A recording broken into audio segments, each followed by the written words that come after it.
Edhe pas rivotimit në të ardhës mbetet i pandryshuar numri i mandateve të deputetëve të partive maqedonase VMRO-DPMNE dhe LSDM.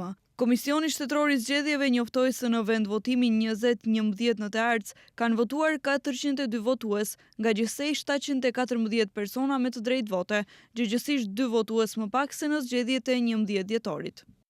Soglasno konečните rezultati. Në bazë të rezultateve përfundimtare për njësitë zgjedhore 1, 2, 3, 4 dhe 5 dhe rezultateve të para në njësinë e 6, ndarja e mandateve mbetet si vjon. VMRO-DPMNE-ja 51 mandate, LSDM-ja 49 mandate, BDI-ja 10 mandate, BES-a 5 mandate, Alianca për Shqiptarët 3 mandate dhe PDSH-ja 2 mandate. Pas rezultateve të së dielës të menjëhershme kanë qenë edhe reagimet e 2 partive politike mes të cilave u zhvillua gara më e nxehtë. Nga VMRO-DPMNE-ja thanë se për to zgjedhjet kanë mbaruar më 11 dhjetor.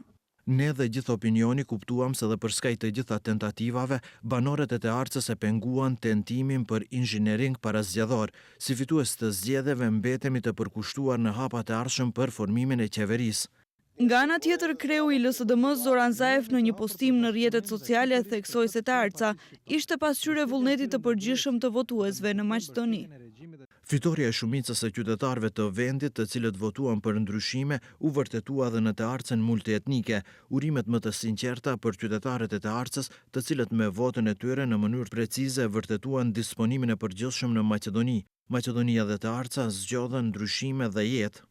Sipas KSHZ-s, votimi i së dielës ka kaluar në frym demokratike, edhe pse Ministria e Punëve të Brendshme njoftoi se po heton paraqitjen e rasteve për blerje të votës gjatë ditës së shtunë.